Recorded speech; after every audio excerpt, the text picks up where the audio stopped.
This channel does not promote any violent, harmful, or illegal activities. All content provided by this channel is meant for an educational purpose only. Cancer Healer Center, a new beginning.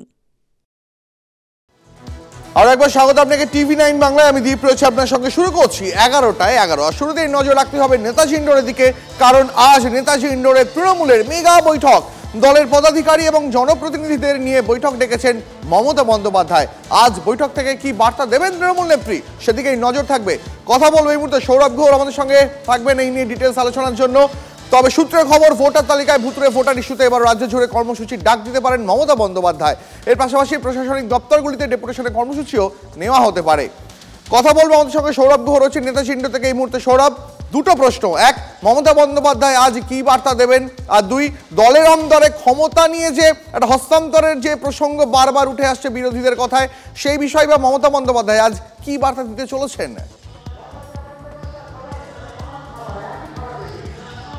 দীপ, তোমাকে প্রথমেই একটি জরুরি কথা বলে রাখা যে এই মুহূর্তে কিন্তু মূল যে অনুষ্ঠান মঞ্চ ইন্ডোর স্টেডিয়ামে, সেখানে কিন্তু সাংস্কৃতিক অনুষ্ঠান শুরু হয়ে গিয়েছে এবং আর কিছুক্ষণের মধ্যেই কিন্তু রাজনৈতিক কর্মসূচি শুরু হবে।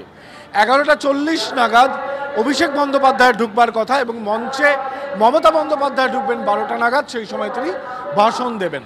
স্বাভাবিকভাবেই অনেকেই মনে করছেন যে আজকে 27শে ফেব্রুয়ারির এই মঞ্চ থেকেই 26-এর লড়াইয়ের ডাক দেবেন, বিউগল বাজাবেন নির্বাচনে মমতা বন্দ্যোপাধ্যায়। এবং সেই লক্ষ্যেই ইতিমধ্যেই যে প্রক্রিয়া শুরু হয়েছে, সেই কোট আনকোট ভুতুরে ভোটার নিয়ে রাজ্যব্যাপী কর্মসূচির ডাক দিতে পারেন মমতা বন্দ্যোপাধ্যায়। অনেক দিন ধরেই একটা রদবদলের চর্চা চলছে, যদিও আজকের বৈঠক থেকে, আজকের সভা থেকে রদবদল ঘোষণা করবেন মমতা বন্দ্যোপাধ্যায় এমনটা অনেকেই মনে করছেন না। রদবদলের তালিকা এর পরবর্তী সময়ে ঘোষিত হবে, কিন্তু একটা আভাস পাওয়া যাবে, একটা ইঙ্গিত পাওয়া যাবে রদবদলের। সার্বিকভাবে গতকালকেই আমরা দেখেছি সিবিআই চার্জশিটে জনৈক অভিষেক বন্দ্যোপাধ্যায়ের নাম, সুতরাং তা নিয়েও রাজনৈতিক মহলে চাপানুতর শুরু হয়েছে। তা নিয়ে আজকের মঞ্চ থেকে মমতা বন্দ্যোপাধ্যায়, অভিষেক বন্দ্যোপাধ্যায় কি বলেন সেদিকে নিশ্চিতভাবে একেবারে সেদিকে আমাদের নজর থাকবে। সৌরভ, আমাদের সঙ্গে থাকো। কামারহাটির তৃণমূল বিধায়ক মদন মিত্র, তিনি দলের এই মেগা বৈঠকে নিয়ে কি বলছেন শোনাবো আপনাদের। 26 সমস্ত কার্ড জেলার সভাপতিদেরকে হস্তান্তর করে দেওয়া হয়েছে। 31টা কি করে উড়িয়ে দেওয়া যায়, তার জন্য দলকে প্রস্তুতি নিচ্ছে। আপনাদের সমস্ত ভেরি গুড, ভেরি গুড। সবাই যে যত বেশি দল বলবে, যদি অভিষেক বলেন, আরো নেতৃবৃন্দ বলেন, আমরা শুনবো, আমরা খুশি হব। দলের নেতৃবৃন্দ যত বলবে। দাদা, 2021-এ আমরা আইপ্যাকের একটা বড় ভূমিকা দেখেছিলাম।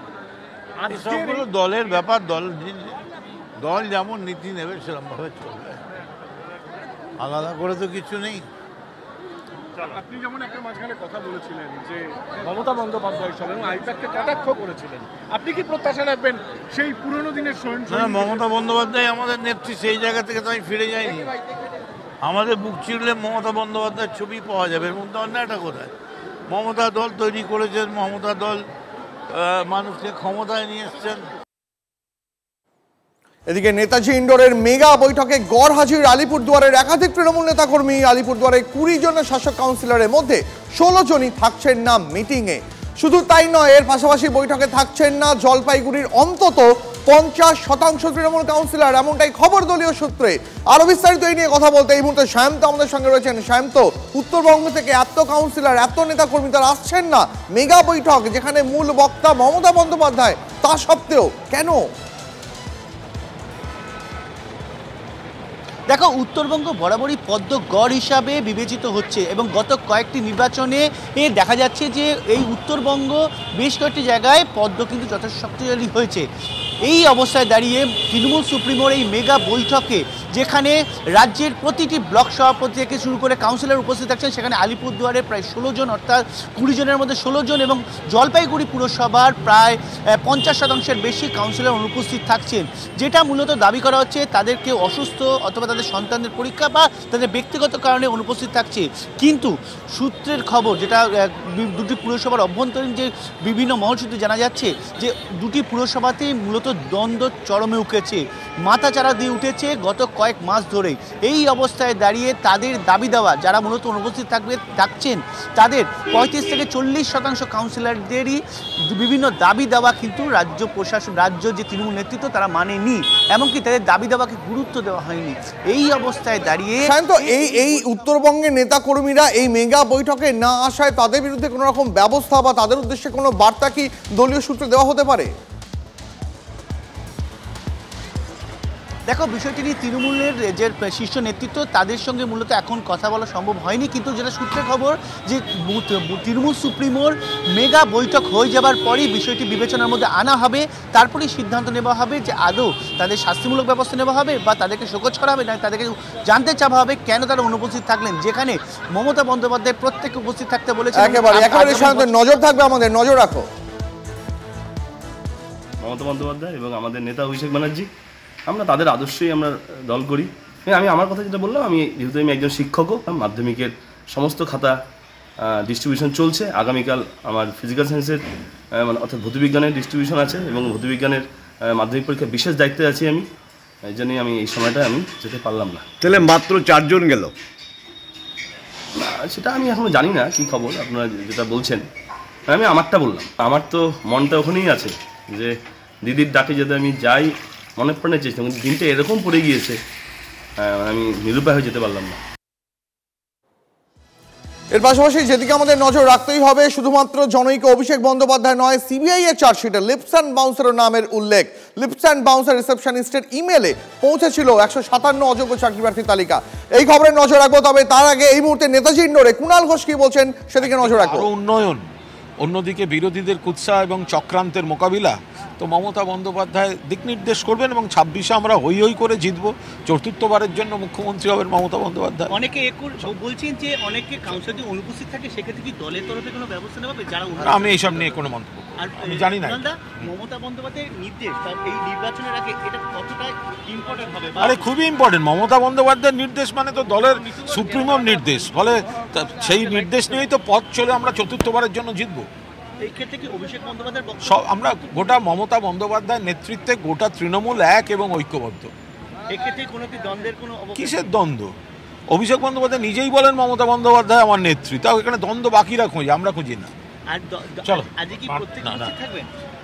সেটা তো যারা আসবে তারা দেখতে পাবে, সবাই থাকবে। কুণাল ঘোষের বক্তব্য শুনছিলাম। এর পাশাপাশি যে খবর আমাদের নজর রয়েছে, জনৈক অভিষেক বন্দ্যোপাধ্যায় নয়, সিবিআই চার্জশিটে লিপস অ্যান্ড বাউন্সের নামের উল্লেখ। লিপস অ্যান্ড বাউন্সার রিসেপশনিস্টের ইমেলে পৌঁছেছিল 157 অযোগ্য চাকরি প্রার্থীর তালিকা। সেই তালিকায় পাঠানো হয় সুজয় কৃষ্ণ ওরফে কালীঘাটের কাকুর ইমেলে। এই মুহূর্তে আমাদের সঙ্গে সুজয় রয়েছেন, আমি সরাসরি সুজয়ের কাছে জানতে চাইব, সুজয়, জনৈক অভিষেক বন্দ্যোপাধ্যায়ের নাম সিবিআই চার্জশিটে, তার পরিচয় খোলসা করা হলো না। এর পাশাপাশি চার্জশিটে লিপস অ্যান্ড বাউন্সের নামের উল্লেখ, যেখানে পরিষ্কার করে বলা হলো লিপস অ্যান্ড বাউন্সার রিসেপশনিস্টের ইমেলে অযোগ্য চাকরি প্রার্থীদের নামের তালিকা পাঠানো হতো। এই যাবতীয় অভিযোগ এবং বিরোধীরা বারবার বলছেন এই জনৈক অভিষেক বন্দ্যোপাধ্যায় যে অভিষেক বন্দ্যোপাধ্যায় নয়, তিনি তৃণমূলের সর্বভারতীয় সাধারণ সম্পাদক। আজ নেতাজি ইন্ডোরের মঞ্চ থেকে অভিষেক বন্দ্যোপাধ্যায় তিনি কি এর কোনো উত্তর দেবেন?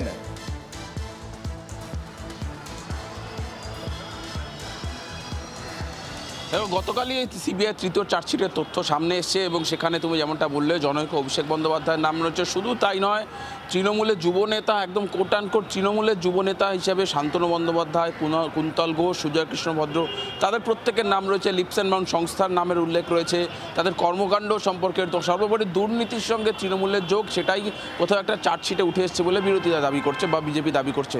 আজকে কিন্তু যারা এই নেতাজি ইন্ডোরের সভায় আসছেন বা যারা আসতে পারছেন, যারা টিভির পর্দায় নজর রাখবেন, তাদের প্রত্যেক তৃণমূল কর্মী এবং তৃণমূল সমর্থকদের নজর কিন্তু এখানেই থাকবে যে তৃণমূল নেত্রী বা অভিষেক বন্দ্যোপাধ্যায় মুখ খোলেন কিনা। ইতিমধ্যে অভিষেক বন্দ্যোপাধ্যায়ের আইনজীবী গতকাল মুখ খুলেছেন এবং বলেছেন যে তার অভিষেক বন্দ্যোপাধ্যায়কে কালিমা লিপ্ত করার চেষ্টা করছে বিজেপি, কিন্তু দলের তরফ থেকে বা অভিষেক বন্দ্যোপাধ্যায়ের তরফ থেকে সরাসরি এখনও কোনো বার্তা বা কোনো বক্তব্য শোনা যায়নি, সামনে আসেনি।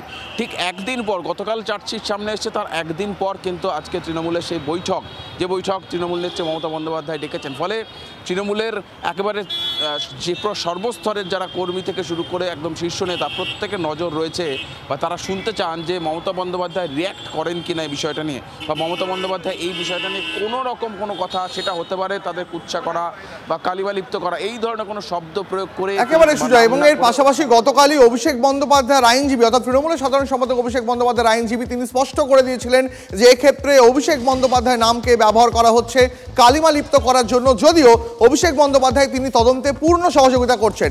এই মুহূর্তে বিজেপি নেতা জগন্নাথ চট্টোপাধ্যায় আমাদের সঙ্গে রয়েছেন। জগন্নাথ দা, আজ তৃণমূলের মেগা বৈঠক নেতাজি ইন্ডোর থেকে, সেখানে এই অভিষেক বন্দ্যোপাধ্যায়, জনৈক অভিষেক বন্দ্যোপাধ্যায়ের নাম সিবিআই চার্জশিটে যে উঠে এসেছে তার কোনো বার্তা অভিষেক বন্দ্যোপাধ্যায় দেবেন কিনা সেই দিকে এই মুহূর্তে তাকিয়ে রয়েছে গোটা বাংলা।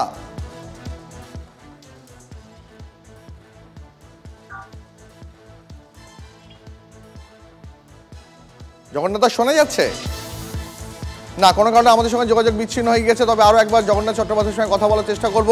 তবে অভিষেক বন্দ্যোপাধ্যায়ের আইনজীবী তিনি স্পষ্ট করে দিয়েছেন গতকালই যে অভিষেক বন্দ্যোপাধ্যায় তিনি ইডি সিবিআই এর তদন্তে সব রকম সহযোগিতা করছেন, তারপরেও সিবিআই ভিত্তিহীন অভিযোগ করছে। সিবিআই এর চার্জশিটে জনৈক অভিষেক বন্দ্যোপাধ্যায়ের নাম এবং সেই নাম ভাসিয়ে দেওয়া হয়েছে নেতাজি ইন্ডোরে মেগা বৈঠক তার আগের দিনই। জগন্নাথ চট্টোপাধ্যায় আমাদের সঙ্গে রয়েছেন এই মুহূর্তে টেলিফোন লাইনে, বিজেপি নেতা। জগন্নাথ দা, জনৈক অভিষেক বন্দ্যোপাধ্যায়ের নাম সিবিআই চার্জশিটে, আজ অভিষেক বন্দ্যোপাধ্যায়, তৃণমূলের অভিষেক বন্দ্যোপাধ্যায়, তিনি নেতাজি ইন্ডোরের মেগা সভা থেকে এর কোনো প্রত্যুত্তর কি দেবেন? এখন সিবিআই কে ধন্যবাদ, উনি ভাইপোর নাম সিবিআই জনৈক করে দিয়েছে। এখন বাংলার মানুষ ঠিক করবে যে তারা এখন ভাইপো বলে ডাকবে না জনৈক বলে ডাকবে। পশ্চিমবঙ্গের বুকে লক্ষ লক্ষ অভিষেক বন্দ্যোপাধ্যায় আছেন, কিন্তু সিবিআই এর চার্জশিটের পর একজন অভিষেক বন্দ্যোপাধ্যায় তার প্রতিক্রিয়া জানিয়েছেন। মৌচাকে পড়া ঢিল কেন নিজের গায়ে মেখে নিচ্ছেন? তাতে স্পষ্ট হচ্ছে যে ওই চরিত্রটি কে, ওই জনৈকটি কে। আমরা অপেক্ষা করছি যে জনৈক কি বলছেন তা নিয়ে নয়, আমরা অপেক্ষা করছি জনৈকা কি বলছেন আজকের বৈঠকে। যে চাকরির টাকা, যে টাকাতে পার্থ চট্টোপাধ্যায় আজও জেলে, যে পার্থ চট্টোপাধ্যায়ের বাড়ি থেকে 50 কোটি টাকা উদ্ধার হয়েছে, সেই মামলারই তৃতীয় অতিরিক্ত চার্জশিটে ভাইপোর নাম লিখেছে সিবিআই জনৈক অভিষেক বন্দ্যোপাধ্যায় বলে। আমরা চাই জনৈকা বলুন। একসময় তিনি বলেছিলেন অমুক চোর তমুক চোর, সবাই চোর। এখন উনি বলুন আজকের এই 15,000-এর যে একটা হট্টমেলা হচ্ছে, সেই হট্টমেলাতে নাকি কৌশল ঠিক হবে পার্টির। সেই হট্টমেলার কৌশলে দাঁড়িয়ে এইটা অন্তত পক্ষে বলুন যে সিবিআই চার্জশিটে যেগুলি লিখেছে সেগুলি মিথ্যা কিনা। জগন্নাথ, অনেক ধন্যবাদ আপনাকে আপনার প্রতিক্রিয়ার জন্য, অনেক ধন্যবাদ। মরিয়া হয়ে অভিষেকের ভাবমূর্তি নষ্টের চেষ্টা করছে সিবিআই। চার্জশিটে সিবিআই এর দাবির পাল্টা এমনটাই দাবি অভিষেক বন্দ্যোপাধ্যায়ের আইনজীবীর।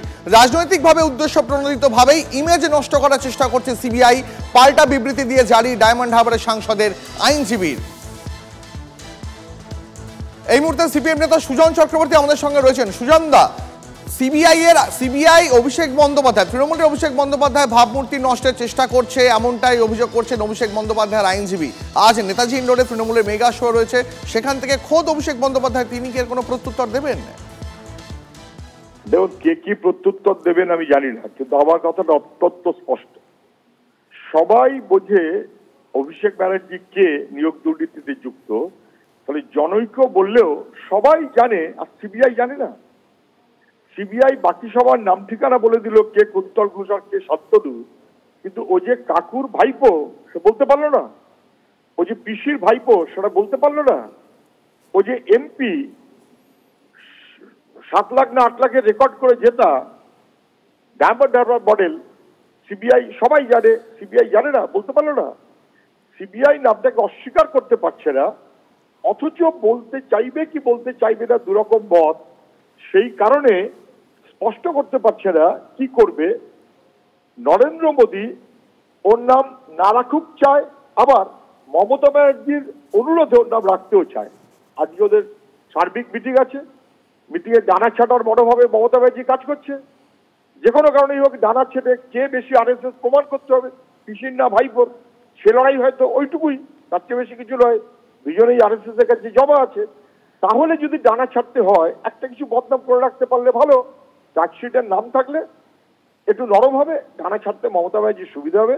তাই মমতা ব্যানার্জির নির্দেশ ক্রমে কি অনুরোধ ক্রমে, মোদিজির নির্দেশ ক্রমে সিবিআই নামটা রেখেছে কিন্তু রাখতে চায়নি, অতএব জনৈক অভিষেক ব্যানার্জি। ডানা কিরকম ছাড়বে কি ছাড়বে না যাই করুক, আলটিমেটলি দুজনেই আরএসএস এর ঘরে জমা। বেশ, আপনাকে অনেক ধন্যবাদ। কথা বলছিলাম সিপিএম নেতা সুজন চক্রবর্তীর সঙ্গে।